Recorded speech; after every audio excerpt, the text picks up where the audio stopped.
Well, hello there, fans of heavy rock. This is Peter Skov from Music as a Journey. Today we are doing the first 10 albums of installation number 4. That's not a band. This is installation number 4 of the first 10 albums of. Yes, as promised, this video is about the first 10 albums of Black Sabbath. The reason why I started doing this first 10 albums series is because as I was reading about many different bands and how their careers were going, I found it was very interesting to note how much happened in their careers over the first 10 albums. There's a lot, the band comes together, they record some albums, we might have some members leave, the classic lineup maybe is together from the beginning, but usually by the third or fourth album the classic lineup is in place. There's the period of usually 3-4 albums where the classic lineup records and they release some of their best known material, their most well-loved albums. And then, along the way, troubles start to come up, and somewhere between the 6th and the 8th album, a founding member leaves. There's a decline in sales, or there's some struggles, there's problems, there's substance abuse. And usually by the 10th album, the band has either really started sliding down, or they've been through something, they've broken up completely, or in some cases they might actually be recovering and on the way back up again. We've had 3 different stories so far with Aerosmith, Blue Oyster Cult, and Scorpions, and now we're taking a look at Black Sabbath. I gotta tell you, in preparation for this video, first of all, I consulted this magazine here. This is a Mojo Classic special edition, Ozzy, The Real Story. I bought this back in, maybe it was like 2004, 2005. Of course, this is all about Ozzy, but of course it also includes a lot about Black Sabbath in the early, the first parts of the magazine. There is background information of the band, not only Ozzy, but there are also interviews with Tony Iommi, with Geezer Butler, with Bill Ward. So there's a lot of information about at least 8 of the first 10 Black Sabbath albums. As well, I watched, of course, some videos on YouTube. I found a YouTube channel that had some documentaries, like a 30-minute documentary on the making of Sabotage, or a 30-minute documentary on the making of Master of Reality. And I don't know if they had any others. I couldn't find any others. But these documentaries were really informative and very well done. And if I think about it when I'm getting this video posted, I'll try to put a little more information in the description about them, because they were really very useful. There are, of course, so many interviews. There are interviews going back to the 70s. There are interviews from the 80s, the 90s, the 2000s, 2010s. And the thing I found while hearing or reading these stories was that sometimes the details get changed a little bit. Like, this person said this to this, or this happened once, or this happened twice, or it was actually done a different way. But I'm going to try to just stick to the kind of most consistent story that I found, because basically the story is the same, just the details might vary slightly bit by bit. Another interesting thing I found while putting together this video was that I actually didn't have all of the Black Sabbath first 10 albums on CD. Some of them I had on cassette in the 80s, some of them I previously had on CD, got rid of them because I intended to buy the new edition, with they come with this little booklet inside, and in fact, yeah, they come with a little booklet inside also telling you the background story of the album. There's just really an overflow of information here. For me to do this video here, I feel like I'm taking the New York phone directory and just reading a few names under each letter of the alphabet for you. I mean, there's just so much to know about Black Sabbath, even with members having written books or people associated with the band having written books. But anyway, the point I was going to make about the CDs is now I have all of them. Sabotage I'd gotten on CD some years back. I listened to it 2 or 3 times. Sabbath, Bloody Sabbath, I hadn't heard for a long time. Never Say Die, I hadn't heard since the 80s. And I remember not being particularly impressed with it in the 80s either. Let me see here, there's one other one. Technical Ecstasy I'd never had. The only song I ever heard from that is All Moving Parts Stand Still. So going back and re-listening to these albums, or listening to them a little more carefully, or even in the case of hearing some for the first time, I was really astounded at how different my impression of Black Sabbath has become after listening to those albums. Because, I have this compilation here. I think it's a double disc set of the best of Black Sabbath, and basically this, for the most part, covers the sound of Black Sabbath that you would expect. This covers their heavy stuff. From each of the albums that are represented on here, nearly everything represents the sound you imagine of Black Sabbath. However, listening to these other albums, I was surprised at things like how many songs have keyboards, how many songs feature piano and synthesizer. I was surprised about, brass showing up and choirs. I knew that there were string sections in a couple of songs, but there were more than I thought. And I realized, I didn't even think about it, but, Bill Ward sang on at least 2 tracks. My impression of Black Sabbath, especially during the 1970s, really changed a lot. And as I said in the previous video, ranking the albums of Black Sabbath, listening to the albums I didn't know from the late 80s and early 90s, again, my impression of the band was really changed. So, anyway, let's get on with it. There is a lot of detail to cover. I'm not going to keep checking notes. I decided to just try to remember as much as I can. So I'll see if I can get through this without struggling too much. Let's get started going back to the 1960s. So Ozzy Osbourne apparently came from a kind of a difficult home anyway. But he was a kind of a problem child. However, when he first heard the Beatles' "I Want to Hold Your Hand," that really changed something for him. And in another interview I heard with him, he said that when he first heard the Kinks' "You Really Got Me," it like made the hairs on his neck and arms stand up, because he was just really thrilled by the sound of that, and he thought, that's what I want to be doing. But related to the Beatles' "I Want to Hold Your Hand," he was apparently singing it at school one day when a kid a grade up came by and beat him up for it. And another article said that he was regularly beaten up by this guy, whose name happened to be Tony Iommi. So, when Ozzy was 11, he got in trouble for trying to stab his aunt's cat with a kitchen knife. He also tried to hang himself on the clothesline when he was 15, and his dad got really mad at him and beat him. He was in prison. He went to jail for stealing lingerie from a clothing shop, and while he was there, he got his Ozzy tattoo on his knuckles. He also assaulted a police officer later and went back to jail again, so he was in a lot of trouble. However, he did find that he enjoyed singing and that he could sing, and apparently he actually appeared in Pirates of Penzance in a school play, as well as another one. His father, seeing that maybe his hopeless delinquent son actually had a talent that could possibly get him somewhere, decided to invest in getting him his own PA system. That would be a big benefit in a couple of years' time. Now moving on to another member, Tony Iommi, actually in 1965, he was part of a band called the Rockin' Chevrolets, and he was working as a welder at a sheet metal pressing plant. It was his last day of work. You know the story, but I knew it too, but I never knew exactly when it happened. But this was back in 1965. He was only, I think, 17 at the time. It was his last day of work, and after that he was quitting his job there to be a full-time musician in the Rockin' Chevrolets. And the guy who was normally in charge of running the metal pressing machine was off that day, and the manager said, hey, can you just, fill in for him? And it was as the machine press was coming down, his fingers were not out of the way quick enough, and he lost the tips of 2 fingers off, actually it was his right hand, wasn't it? Because he plays left-handed.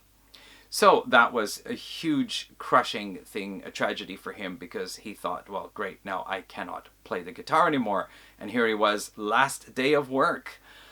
He tried to find out what he could do about it. The hospital told him, we don't have any kind of prosthetics for that sort of thing. You basically have to give up playing.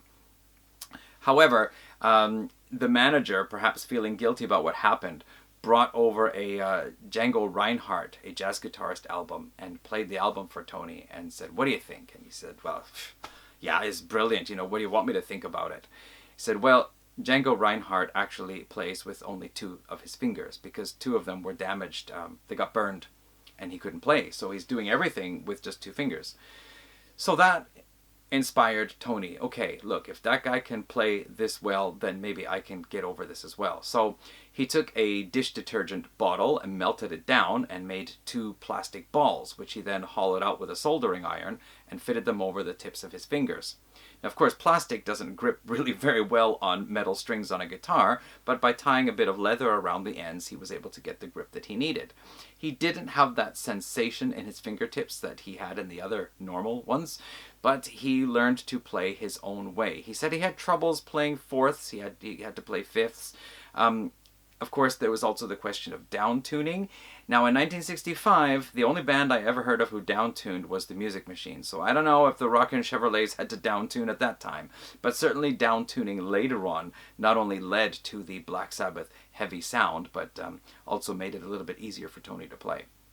Anyway, so we've got Tony Iommi later on in a band called Mythology with drummer Bill Ward, and we've got a fellow named Ozzy Osbourne in a band together with Terry Geezer called Rare Breed. And now Ozzy, Rare Breed was a blues band, and Ozzy was not a guy who wanted to just stand around on the stage trying to look cool like the other guys in the blues bands. He wanted to jump around and clap his hands, as you've probably seen him in the Black Sabbath live videos and even in his solo career. The lead guitarist didn't like it. You know, you can't be jumping around. You're in a blues band. You're supposed to be up there looking cool. So Ozzy said to Terry Geezer, he said, you know, if this guy keeps giving me this kind of stuff, I'm out of the band. So he left. And Terry also left afterwards. So as it so happened, Tony and Bill, their band Mythology, basically wrapped up, and they were looking to start a new project. They needed to get a vocalist. Now, I'm not sure. Part of the tale kind of says that they'd already hooked up with Geezer. Another part of the tale doesn't actually say whether they had or not, but they went into a music store, and there was an ad, somebody saying, Ozzy Zig needs a gig, has own PA. And Tony thought, I knew a guy in school named Ozzy, but it can't be him. And they went around to the address, rang the doorbell, and Ozzy's mom opened the door, and Tony saw Ozzy in the background there, and he was like, no, this guy is nutso. This is not going to work out. But history being what it is, you know it, Ozzy actually ended up joining the band, and so the four of them, Ozzy Osbourne, Tony Iommi, Terry Geezer Butler, and Bill Ward, formed the Polka Tulk Blues Band. And after a couple of weeks, changed their name just to Polka Tulk. And after a month or so, changed their name to Earth. And that is, of course, where the familiar story is. Most people know about that Black Sabbath were called Earth before. Now, Earth actually existed for probably about a year or so, and one time they actually opened for Jethro Tull. Little bit after that, Jethro Tull lost their guitarist, and Ian Anderson asked Tony Iommi if he would come to London and if he would be in the band. Tony was kind of split, you know, Jethro Tull is already an established act, it would be good to go there, but I'd be leaving Earth, you know, we've had things going now for close to a year, do I really want to wrap it up like this?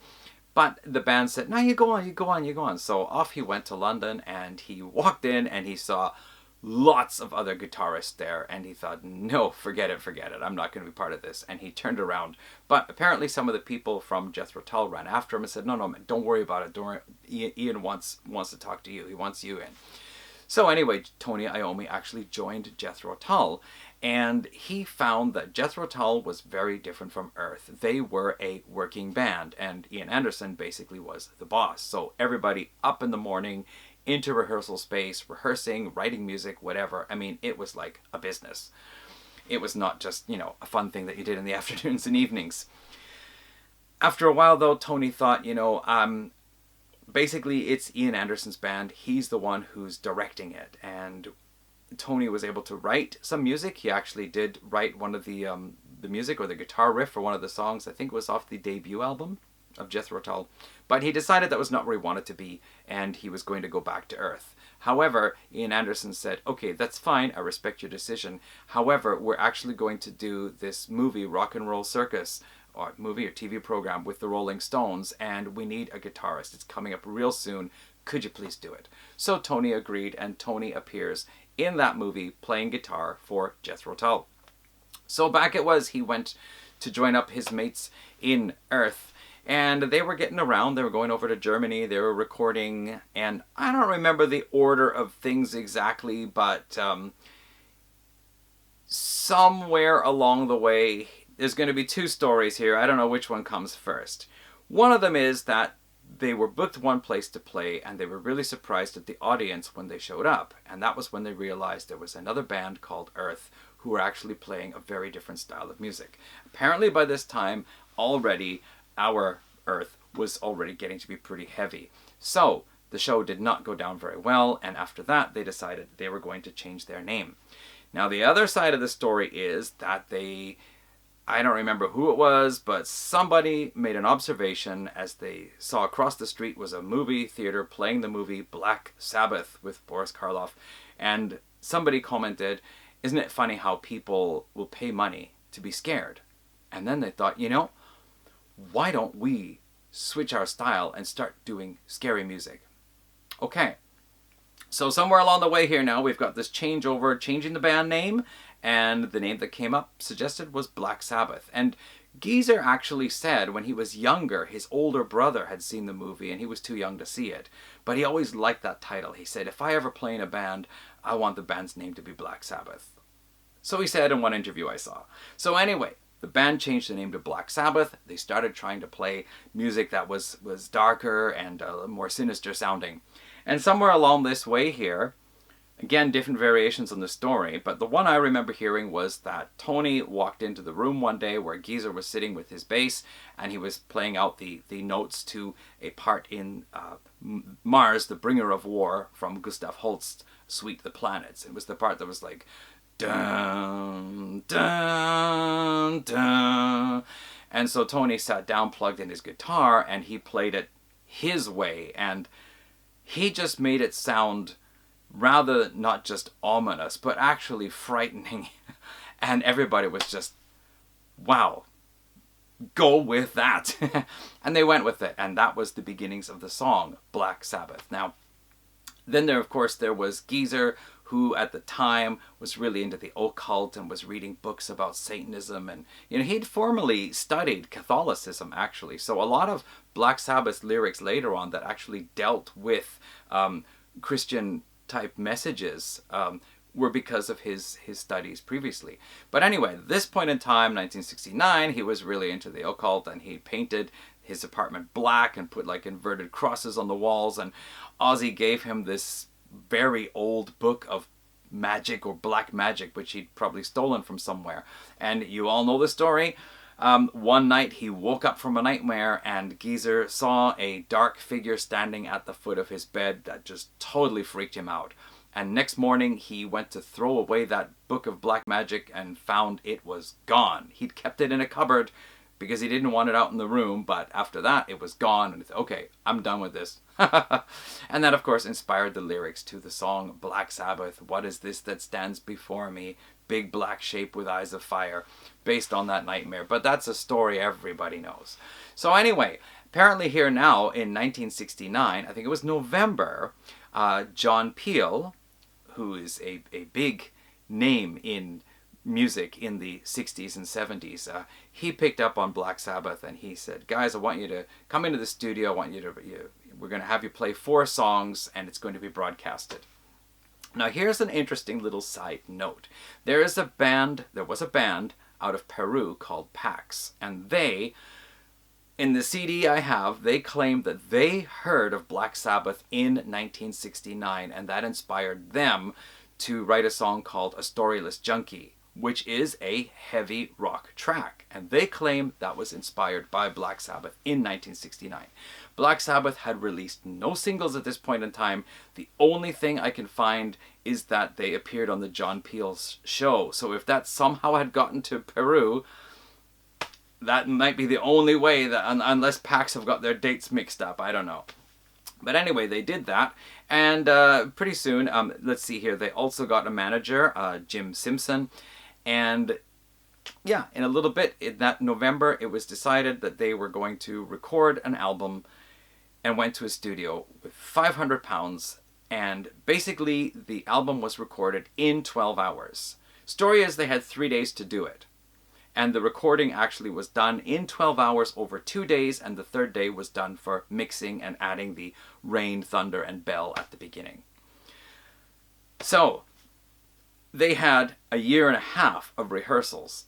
I think they said like 18 months of rehearsals behind them. So they just went into the studio and played their live set. Actually, 2 songs that they actually had in their live set were put off until the next album. So they did everything else. They also did an extended version of a cover of a band's song called, the band is the Ainsley Dunbar Retaliation. 1967, their first song before they ever recorded an album was called Warning. I did not know this until recently. If you did not know it either, or you haven't heard the song, look it up on YouTube. The Ainsley Dunbar Retaliation Warning. You can hear it. It's Black Sabbath, like 2 years earlier with some organ in there. But yeah, you can really hear how Black Sabbath took that song. But of course the Black Sabbath version is an extended thing with all sorts of instrumental breaks and whatever going on there. So they recorded that album, and then Jim Simpson went about to record companies trying to get somebody interested. Nobody was interested in taking the album. However, it did get picked up by the Philips label, and Philips actually rejected it at first. However, they had a roster of albums that were coming out, and one of the bands dropped out of the picture, and they had an opening, and they thought, okay, well, we need to fill this opening. What about this band Black Sabbath? They gave us an album. Why don't we do it then? So, first of all, the cover song, Evil Woman, Don't You Play Your Games With Me, originally a song by an American band called Crow, was a cover track which Black Sabbath did. It was released as a single in January. It went nowhere. Ozzy thinks, like, what was the point anyway? But the album was then put together and released on February 13th, Friday, February 13th, 1970. And within a week, it was on the charts and reached the highest position of 8 in the UK and 23 in the US. Ozzy said he, he took the record home, played it for his family. Everybody gathered around. They listened to the record. And his dad made some comment like, you did tell me that you were only going out for 1 beer each time. Yeah. Anyway, that was the start of it all, of course. The Hey, where is it here? Good heavens, I'm talking, I'm not even showing it. Here it is, the Black Sabbath debut album. Heralded by many as the first heavy metal album. The song Black Sabbath by many is called the first heavy metal song. Some other people, such as myself, acknowledge the fact that there were other bands already playing heavy music. Heavy rock, with distorted guitars and power chords had been slowly finding its way through the 60s, gradually getting heavier, darker, more intense, more energetic. And you could probably find a good handful of songs that also have that sinister edge, or songs that are not as heavy but have the more sinister lyrics. However, for just having everything together in that one song, that would be Black Sabbath. You know, if you had to have like a cake baking contest and you had to pick whose cake was the best one, there it is. That's the song. And side 1 of the album is pretty freaking cool. I mean, all the songs, The Wizard, and that whole segment there, Wasp, Behind the Wall of Sleep, basically NIB. It is just really like heavy psychedelic rock transforming into that next phase. Side 2 is a little bit more jamming, it's a little more psychedelic and blues, but still has some really cool heavy bits. There are some minor mistakes on it, but I never cared. The music critics, they picked them up. They criticized it, but I think for most people, it was just, wow, this band is really awesome. So Paranoid was released on September 18th, 1970. It also, too, rapidly went into the charts. The previous album, I'd heard it was done in a 4-track studio. Another story said an 8-track studio. This one was definitely done in an 8-track studio, according to what I heard or read. We have 2 of the songs that were in the set previously. I believe it was Fairies Wear Boots and possibly War Pigs, which now finally made it onto the scene here. Fairies Wear Boots was apparently an Ozzy response to being harassed by a bunch of skinheads who wore boots, of course, part of their kind of uniform. So it was actually a kind of revenge against them. We have, of course, the War Pig song. We have Paranoid was something that they were just playing in the studio, and I think it was Patrick Meehan, or maybe it was the engineer, who just said, well, what is that you guys are playing? Let's do it. Let's make it into a song there. And so I think they said like within 20 to 25 minutes, they had fleshed out this short song that was going to then be released as a single, which this time actually really did hit the charts, unlike their previous single. This album, of course, features the classic Iron Man and one of the most recognizable riffs. War Pigs, of course, I think it recently appeared in some movie in the last few years anyway. Again, some kind of movie about probably war or something like that. I actually don't watch movies so much these days.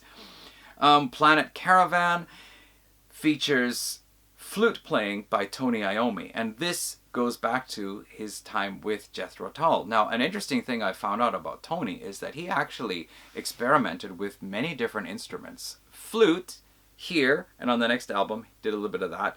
He also apparently tried with bagpipes. I think it was his wife who was also had a concert harp. And it seems that Tony, although he's known as being the riff master, has a lot of musical ideas and is interested in trying other instruments and responsible for bringing some of this stuff into the Black Sabbath sound. Also, Hand of Doom, I've always really loved that one. I think it's just so cool with that very slow beginning part led by the bass and Bill Ward's, snare drum rim tapping, the sticks and so on. And then it gets heavy and then it changes pace, and Ozzy's voice is really powerful, and then finally goes back to that, outro with the bass again there. This album is just a monster album. It is, as we saw in the highest ranked albums of Black Sabbath, this one took the number one position most often. It's also on lists of like the Rolling Stones top 500 albums of all time, or 1001 albums you got to hear before you die, which actually includes a few Black Sabbath albums. Top metal albums of all time. This is just a monster album. So I don't know what else there is to say about that, but it should actually, I knew there was something I was forgetting. I wanted to talk about the cover art of both of these, because I like the cover art stories.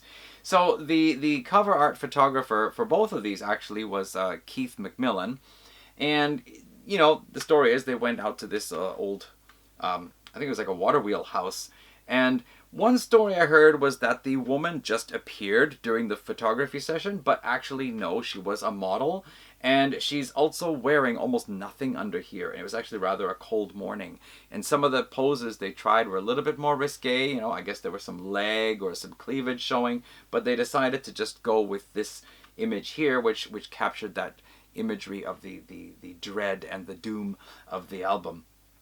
And apparently, I also read one place that she actually released an electronic music album later on in her life. I don't know if that's really true or not, though. And of course, the story behind the Paranoid album is that they were going to do this as War Pigs. The album was going to be called War Pigs. And was it Geezer? I think it was Geezer who came flying out here with a racing helmet on, sword and a shield. And then when Paranoid went into the charts, the record company said, we're changing the album name to Paranoid. But they went with the War Pigs album cover, which, I think from a Paranoid perspective, it could be that the figure in the photo is paranoid and he's, ready to jump out and attack this imaginary thing that he's so worried about is after him. Or if you are a paranoid person, you might suddenly fear that somebody like this is waiting to jump out at you from behind a tree or something. I don't know. Anyway, stories about that there. So, Black Sabbath, of course, move on to their next album. Started recording it by the end of 1970. 2 albums in 1970. Already started working on the third one in 1970. Released later on in 1971, Black Sabbath, Master of Reality, with the Funeral Purple label here, and then, you can't probably see it, but the embossed album cover here. There are, I don't remember how many different versions there are of this album cover with different colors. Sometimes the Master of Reality is in gray. Sometimes it's like different colors, white or even rainbow colors. There have been so many versions. But the title, actually, Master of Reality, was referring to the master tapes. The master tapes are the reality of the recording. So I heard it said. This album here, in the documentary, this is just like the heaviest bit of vinyl that ever came out by that time. Some of the songs on here, like Into the Void, Lord of this World, Children of the Grave, these are just phenomenally heavy tracks. And part of the reason is because they just decided to just, you know, it seemed early 70s here, people just wanted the music to be heavier. This is what I've read some people call the golden age of heavy metal. And a lot of people will say there was no heavy metal back then, but the golden age of heavy metal, basically when heavy rock just had to get heavier and heavier, and a lot of bands were doing that. But Black Sabbath pulled it off most successfully by down-tuning their instruments. I think it was 3 semitones, which is really a big jump. So, yeah. This also features the song Solitude, which again has some flute playing, and a couple of 2 short, I guess, what, are they both acoustic or one is electric? But anyway, clean electric. One of them having a kind of medieval feel to it, another one having a Renaissance feel to it. And putting those in there give a kind of breathing space in between the heavy tracks. Because on an 8-track album, only 5 of them are actually really that heavy. There was also talk about the song Sweet Leaf, that it was actually based on tobacco, which actually said that, you know, that company produces the sweetest leaf. But of course the song lyrics are not about tobacco. Just, there was that connection to tobacco with that, you know, label, sweetest leaf you can buy. Anyway, Master of Reality. I realized that if I talk about every detail that I heard about, it's going to take a long time to finish this video, so I'm going to just keep moving on here. Black Sabbath, of course, by now making big success, doing very, very well, which of course meant that the availability of drugs was also becoming, more at hand. And the band already, you know, Ozzy was already a heavy drinker since a teen. Bill Ward was, you know, already, I don't know if he was an alcoholic yet, but he was certainly on the way there. And just, you know, everybody got heavily into the drugs. But it was about to get a heck of a lot worse, because for the 4th album, Black Sabbath relocated to Los Angeles. And there they said it was just incredible how the cocaine could flow. In fact, there was apparently, I don't know if it's on this one here too, but there was a credit on the 4th album that said dedicated to the Great Coke Company of the USA or something like that. They actually ended up having a guy who just followed them around and could produce the stuff by the soapbox, they said. So, the problem was that the band ended up just getting so ripped on the stuff that they ended up just all lying around not doing anything. And Tony Iommi said, like, during the writing sessions for this album, he realized that if he didn't get up and do something, nobody was going to do anything. So he was the one who had to get up and start making sure that some music was happening. And boy, did it ever happen. The band took a little bit more of a progressive turn by this time. And we're talking 1972 now. Prog rock is starting to really come into its stride here with, you know, Yes and Genesis and ELP and so on. They, of course, let's see, we've got the FX track. Weird that is. We have the Laguna Sunrise acoustic track, and then we have the piano and strings Ozzy ballad Changes. But the rest of this is some, you know, pretty heavy grooving stuff. One of my favorite songs has always been Wheels of Confusion, which has that really heavy riff partway through. And Snowblind, also interesting because, you know, basically, hey, it's about cocaine. Up until now, every Black Sabbath album had been going into the charts and the band were just rolling in it. Yes, the cocaine as well, but I mean, they were touring, and probably the drugs, I don't know how much it helped, if it made things better for a while or whatnot, but yeah, it was going to get a heck of a lot worse even. So the band returned to Los Angeles, hoping to get back into the mood that gave them the creativity to create Volume 4. However, they found themselves really exhausted from the touring, as well as the constant use of cocaine wasn't really helping.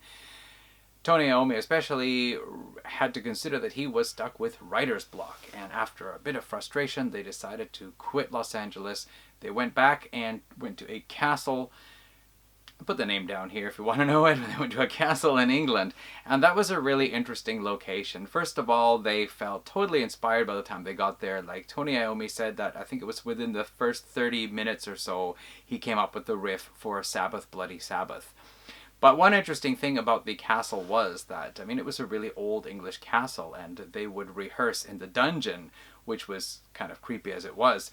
But there was one time, I think it was Tony and one other of the members there, they were walking down one of the corridors, and they saw a figure, a dark figure, ahead of them walking and turned the corner, and they didn't know who it was. So they followed, turned the corner, and there was nobody there. And when they spoke to the proprietors of the castle about it, they were told that, oh, that's the ghost of so-and-so, you know. So apparently there were ghosts in the castle. And once they knew about that and the whole kind of creepy atmosphere, they kept winding each other up all the time. And they said that, I think it was Tony Iommi said, you couldn't even get to sleep at night in the end because you were constantly aware that somebody was probably going to try to prank you in one way or another. And even poor Bill Ward woke up one morning with a dagger in the bed with him. Anyway, they really got into, really inspired, recording this album here. You will notice that there was the introduction of a string section on the song Spiral Architect, which is actually about DNA of all things. And it was, Ozzy Osbourne had this idea for something he wanted the orchestra to play, but he didn't know how to express it to them in any other way than humming. But apparently they understood by his humming what he wanted them to play, and they played it. Of course, Sabbath, Bloody Sabbath, here it is. This was, let's see here, this was actually the first Black Sabbath album to get any positive reviews in the music press. They'd been pretty much slagged for everything they put out prior to that. Tony Iommi said that the first 4 albums was like kind of like a first stage, and he said coming to Sabbath, Bloody Sabbath, it was like a part 2, the next stage in life. He felt that inspired musically and creatively making this album. The cover art was actually designed by an artist named Drew Struzan. Now, Drew Struzan at the time was still a fairly young artist on the scene, and he was asked if he could do a cover art of a man dying for the album. So he asked then, okay, can we make this a front and back cover scene? So of course for the front cover we have the man dying on the bed, and it looks like he's being savagely attacked by naked women, the poor guy. No, actually they look pretty sinister. These are, you know, like there's demons, there's rats, and there's the 666 and the skull and these like evil hands hanging over. This is a man who has led a life of sin, who is on his deathbed now and facing what is going to come next. However, on the back side we have a man resting very peacefully in bed with clothed women around him. As well, there's a lot of Christian symbolism in here. There are lions in the foreground, there's an eagle image, there's a ram, there's a unseen large figure in the back, like we don't see the face, just the arms and the torso representing God. And so this is a man who has lived a good life, being good to others, who is on his deathbed here. People are weeping to see him go. Now, the interesting thing about Drew Struzan is that he actually went on to design loads and loads of famous movie posters. I'll put some of them here. Probably you're familiar with a bunch of them. He's done so many. And I should also mention that Keith McMillan, the guy who designed Black Sabbath, Paranoid, Volume 4, he also did a lot of other album covers in the early 70s. I'll put a bunch of them here, so you can take a look at those. Okay, let's see here. Back to the album, Sabbath, Bloody Sabbath. Oh, what else is there? Sabbath, Bloody Sabbath, National Acrobat. Fluff was an interesting piece there with acoustic guitar and piano. Again, Tony Iommi getting a little bolder now and stretching out in his acoustic instrumental pieces. As well, we had on Sabracadabra, Rick Wakeman of Yes coming in, apparently quite bored with not having much to do during a particularly long segment in the Tales of Topographic Oceans recording sessions that Yes were doing in the studio next door. And so Rick popped in, played some piano and synthesizer on that one there, refused to accept any payment. They finally gave him a crate of beer, and because of his contractual obligations with Yes, his name couldn't appear as a credit. But that's it. He's on Sabracadabra. Oh, Killing Yourself to Live is one of the really cool ones. I just like that one a lot there too. Of course, Spiral Architect. Some interesting tracks though, like Who Are You has some pretty bizarre synthesizer feature in it, and you'd be pretty hard pressed to guess that that was a Black Sabbath tune in places, but anyway. Okay, during this time here, let's see here, we already talked about the band's hectic touring schedule, and yes, they were really exhausted. And Ozzy Osbourne also said that at this point, he really felt that this was maybe the last of the albums where the band was really able to hold it together. From here on, trouble really started to set in. That trouble came out in the form of a legal dispute. They found out that their manager, Patrick Meehan, had been siphoning money out of the band one way or another. They were never getting paid sufficiently. It seemed that also the more they looked into it, things like their homes, their cars, everything was actually owned through Patrick Meehan's company rather than directly owned by the band members themselves. So they tried to start getting their way out of various contracts with him, and it turned into an ongoing legal battle, so that when they were in the studio trying to record the next album, they were being served writs. They had lawyers on hand. Yeah, and they felt every step of the way the recording of their next album was being sabotaged. And so that is, of course, what inspired the name Sabotage from their next album here. The album also takes a decided turn away from the more progressive leanings of Sabbath Bloody Sabbath. Here they wanted to get back into being a straight up hard rocking band. You can definitely hear that in the tracks Hole in the Sky and Symptom of the Universe. As well, Megalomania starts out a little bit more, kind of a little bit almost psychedelic in a way, but then gets into the heavier side. And there are moments, like, I really love Ozzy's vocals on this album because he's really got this gruffness and anger in his voice that he doesn't have on most of the other songs. And on Megalomania, there's one part where the guitar riff comes in, and in this like kind of wet, throaty growl almost, he says like, "Sting me!" And then later on again, when the same part comes around once more, he says, "Suck me!"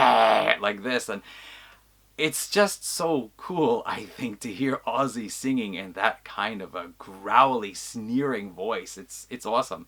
We've got also Am I Going Insane Radio. That was a curious one because it's a little bit more of a radio-friendly song, and in fact, people were kind of puzzled why it was called Radio. Was this a radio edit? Apparently, it's the short form of Radio Rental, which was a shop, Radio Rental, and that is actually Cockney rhyming slang for mental. So somebody who was radio was actually Radio Rental, who was actually mental, or basically going insane. Super Czar was interesting. They brought in a choir. This was actually originally composed in Tony Iommi's home on a mellotron, his wife playing concert harp. And for the actual recording, they wanted to get a choir in. Ozzy was not informed about the choir, apparently, and he showed up to the studio and went like, whoops, wrong room, and he left again because he didn't understand what was going on with all that. But a really interesting album, and you know, this is one of the ones I didn't have in the 80s, but listening to it now, I actually really think it's really cool. It is one of the heavier, snarlier, growlier ones. Sabotage went to number 7 in the UK, number 28 in the US, but Ozzy said that he really had a lot of frustration with this because he said, what did he say? He said it's something, it took 4,000 years to make this album. You know, the very first album was recorded in 12 hours. This one here just took so long to come together. But I guess part of that was probably all the legal battles too, which were pretty draining. One more thing, the album cover. Apparently the band were told, okay, so this was based on a French painter's painting of a well-dressed man looking in a mirror, and the image in the mirror that we see is the same view we see from behind. You know, we're looking at him from behind, and the image in the mirror is also him from behind. So they wanted to do the same thing for the band for this album cover, and the band was told that they would all be wearing black outfits and that they were just going to go down and do a kind of like a test shoot before doing the real shoot. So they just wore whatever. Ozzy wore a kimono. Bill Ward, I don't know why, but he's wearing his wife's tights. Apparently he didn't even have underwear. He had to borrow a pair of Ozzy's underpants to put on. At least Tony and Geezer probably a little bit more normally dressed for the day. But yeah, they just posed, got the shot done, and then they thought they would come back later on And then they found out that it had been printed this way. Rated now as one of the worst rock album covers of all time. Poor Bill in those tights there, eh? So not only were they being sabotaged by their former manager, but even the album cover was sabotaged. Sabotage is considered the last of the great albums of the original 1970s lineup, the original 4 members of the band. After this, things would start to get a little bit confused, it seems. They went off to Miami to record the next album. And, things were changing in the music scene. Punk rock was becoming huge. The old early 70s bands were starting to be seen as has-beens or dinosaurs. The Eagles were coming out soon. Fleetwood Mac was coming out with Rumors pretty soon. There was this soft rock movement and punk rock movement. Where did Black Sabbath fit in? So they tried to do some things differently. And apparently Tony Iommi was going kind of nuts about it. We've got to try to sound like Foreigner. We've got to try to sound like Queen. And the resulting album, Technical Ecstasy from 1976, is really a mixed bag. There are some songs with some really cool riffs on, but just taking a look at it, Backstreet Kids, first of all, really cool rocking song, but it's basically about a guy who wants his rock and roll. And what happened to songs like Hand of Doom and these kind of things, Into the Void and so on? Here it was about a kid who wants his rock and roll. Can't take my rock and roll from me. You Won't Change Me, I think this is a really new album for me, so I just remember it was all right. It's all right. The third track is a kind of almost like Paul McCartney type thing with Bill Ward singing. Apparently Bill was a little bit unsure about singing it, but Ozzy said, go ahead, you do it. Now, I think actually Bill Ward's vocals are not all that bad. I mean, he could have been, the guy who sings one song on each album for most of the albums. Some bands have that, a guy who sings 1 or 2 tracks and the rest goes to the lead singer. Queen, of course, Roger Taylor sang some songs, Brian May sang some songs, even though Freddie Mercury was the main dude. So, it was a nice attempt, but it's weird to hear this. It's a ballad with piano and acoustic guitar and stuff and Bill Ward singing. Is it Black Sabbath? Well, they were trying to be relevant with the times. We had Rock and Roll Doctor was one person criticized it as being like a Kiss, basically Kiss imitation. I actually like Gypsy and All Moving Parts Stand Still. I think those have some pretty cool riffs, good songs. Dirty Women, well, alright. I guess it's okay. And She's Gone, She's Gone is the ballad with the strings and the acoustics and Ozzy singing. There's some alright tracks on here. But this actually, Sabotage also didn't reach platinum status. This one didn't reach platinum status, and neither did Sabotage. So things were definitely on the downslide here. Ozzy got so frustrated after this, he actually quit the band for a bit. And interesting thing, Ozzy teamed up, he wanted to form a new band called Blizzard of Oz. He'd even already had t-shirts made up. And he teamed up with some musicians that he'd known from before, from a band called Necromandus. He teamed up with Frank Hall, who was the drummer. Was his name Baz Dunnery, I think it was, the guitarist, and I think also the bass player. And was invited them over to his house, and they were going to spend a weekend together, supposedly writing songs. According to Frank Hall, Ozzy was terrible to get up in the morning. Once he was up, one of the first things he had to do was get high. One time he started, taking a shotgun to his chickens. He almost burned down one of his barns. So it was basically just a disaster. And after a few days, the whole thing kind of just, wrapped up. The ex-Necromandus members left. And after a few more weeks, Ozzy decided to try to go back to Black Sabbath. Now, in the meantime, Black Sabbath had brought in Dave Walker, who had formerly been singing with Savoy Brown, I think it is. I don't know about that so well. But anyway, Dave Walker came in and they already started recording, putting together some new songs. But when Ozzy returned, Dave was out. And then recently Ozzy had been difficult anyway. He'd already started kind of, being picky about what songs he wanted to sing. But this was really him being difficult. So let's see here. The album, Never Say Die, coming out in 1978. Let's see, it was a Junior's Eyes was originally one of the songs written with Dave Walker. Ozzy did take this one over, and it was kind of in his interest because his father had just recently passed away, and so Junior's Eyes did actually have a sentimental meaning for him in that way, that he was, of course, the son. There's one track on here, I think it's Breakout. Ozzy just didn't want to sing it, and so it was remained as instrumental. Was it Breakout or was it Air Dance? I haven't heard this album since the 80s. I only finally got it a few days ago and listened to it once through. But yeah, there's an instrumental track on here that was supposed to be a lyric track, but Ozzy refused to sing it.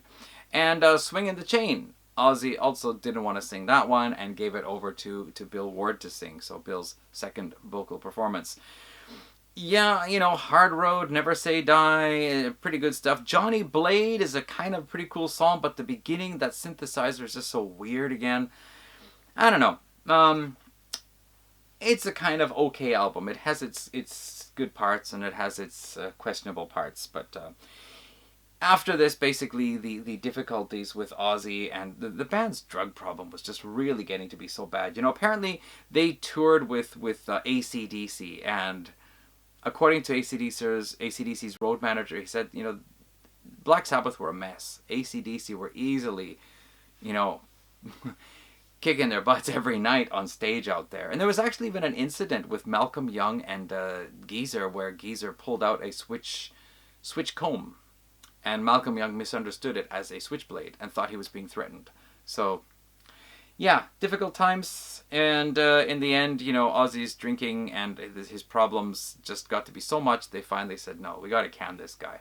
And that was it. Ozzy Osbourne, one of the founding members of the Polka Tulk Blues Band, Black Sabbath, was finally out of the band, off to do his own thing. Okay, but we've only gotten up to the first 8 albums, and geez, would you look at the time? I don't have a watch, but this is getting to be a super long video. Let's try to rush it along a little bit, okay? Of course, the 9th album, released in 1990, Black Sabbath, Heaven and Hell, featuring vocals by none other than Ronnie James Dio, who had recently left Rainbow, actually made a year or so before. Anyway, he came in, and my goodness, what a change for Black Sabbath. And what timing as well. The new wave of British heavy metal was just really starting to break out there in 79, 1980. Black Sabbath get a new singer in, they've got a new writing style, they have a new approach to putting songs together with their vocalist. They change up their sound a little bit, modernize it, and come out with one heck of a heavy metal album for 1980. This is one of their top-rated albums. In my rankings of Black Sabbath, the previous video, this album made it to number 3. Not my choice. This was based on 12 lists off the internet. This ended up in 3rd place as an average. And yeah, this is one of the top albums in heavy metal history. For me, I always really loved Neon Nights, Children of the Sea, and Heaven and Hell. Those were the 3 songs there that I just thought were the tops. The rest of the album, I think, has some good stuff and some so-so stuff, you know? Listening to it again, I actually was surprised. There's still that kind of almost commercial light edge in a couple of tracks on here. Lonely is the Word, of course, also having kind of orchestra in. There is a bit of synthesizer and keyboard done by Jeff Nichols. But overall, strong album, produced by Martin Birch. And of course, at this time, Martin Birch was also producing Blue Oyster Cult's albums, Cultosaurus Erectus, right? And they had the Black and Blue tour with Black Sabbath and Blue Oyster Cult touring together, so that was pretty cool. Also, both bands coming up with, that's actually the next album, 1981. Look at the time. Let's move along, all right? I think it took me like 20 minutes just to get to the first album. So, here we go. The 10th album of Black Sabbath, released in 1981, featuring Ronnie James Dio on vocals. But what happened? Bill Ward missed Ozzy? I don't know. Somewhere I read something like that, and he decided to leave. So they brought in Vinny Appice on drums there. Hey, 2 Italian Americans coming in here for the album to play with the 2 British guys, huh? Mob Rules. As I was saying about Blue Oyster Cult, both Blue Oyster Cult and Black Sabbath had songs on the heavy metal movie soundtrack of 1981. For Mob Rules, it was the title track, Mob Rules. As well, in the actual film, was the instrumental track, the E5150. We talked about that in the last video. It's supposed to spell out evil in Roman numerals, right? Anyway, this was my first Black Sabbath album, so for me, Turn Up the Night, Voodoo, Sign of the Southern Cross, brilliant song. The instrumental, Mob Rules, all of side one, just fabulous. This is an album, well, for me, it's kind of like Rush's Moving Pictures, where just all of side one is awesome. Side two, Country Girl, yeah, I like it. Slipping Away, that was the song that introduced me very clearly to the difference between a bass guitar and an electric guitar. You know, when I was like 11 years old and just starting to get into rock music, what is the guitar with the 4 strings? What is the one with the 6 strings? Well, that song had it. Guitar solo, bass solo, guitar solo, bass solo. Awesome. Falling Off the Edge of the World, also another really cool Black Sabbath song. The only one I never really got into was Over and Over, the very last one. After this, what happened? Ronnie James Dio, they did the Live Evil, and Ronnie James Dio and Vinny Appice left. And then, of course, from there on in, just the Black Sabbath story gets really kind of confused and messy. We've got them teaming up with Ian Gillan for something that was not supposed to be a Black Sabbath album, but turned into one. Born Again, I think, had some great music on it. Big problem for me was the production quality, but some people don't like Ian Gillan singing with Black Sabbath, some people do. Then, of course, the band basically, Bill Ward left again. They brought in Bev Bevan on drums. The band basically wrapped up. Tony Iommi did a solo album with Glenn Hughes, put together a new band, and then it got called Black Sabbath, featuring Tony Iommi. Then with that lineup, Glenn Hughes left. They brought in Ray Gillan, and by the time they started doing the sessions for the next album, Ray Gillan was out, and Tony Martin came in. And it was just like, after that, I don't think they made a single album with the same lineup, and Ronnie Dio and Vinny Appice come back again for Dehumanizer after a couple of albums with Tony Martin on vocals. Then they leave again. Tony Martin comes back. We've got Cozy Powell and Neil Murray coming in for a couple of albums. I mean, it's just all over the place. It was kind of like, who wants to be in Black Sabbath? Or, if you were on the last album, who doesn't want to be on the next one? But anyway, the first 10 albums, we've got 6 very solid albums with the classic lineup. We've got 2 albums that have their strengths and their weaknesses. We have Ozzy leaving, coming back, Ozzy getting fired finally. And then we, got Ronnie Dio in for a bit. Then we've got Bill Ward leaving. But still, the first 10 albums, in spite of all the troubles they had, I mean, they rose to success, but they were, rolling in the snow, if you know what I mean. They had those legal troubles, which actually continued onwards. Yeah, it has not been a pretty ride for Black Sabbath, but man, have they ever gone down in history as legends, Top 3 heavy bands from the early 70s, along with Led Zeppelin and Deep Purple. 3 band names that pretty much everybody knows, probably even more than Deep Purple. But yeah, this video has gone on for probably close to an hour now, so let's wrap it up here. I just really got excited with all the stories to tell about Black Sabbath because, man, what a story. But hey, watch some documentary videos. Hey, if you got the albums, read the little booklets inside. Get a book, get a magazine, something that... Find out more for yourself. What an exciting journey. Thank you if you stuck with me all the way through to the end of this. I will try to make the next video shorter, I swear. Oh my gosh, March is coming up. I think I have to do Rush next. Stay tuned for that one. Thanks for watching today. Ciao, everybody.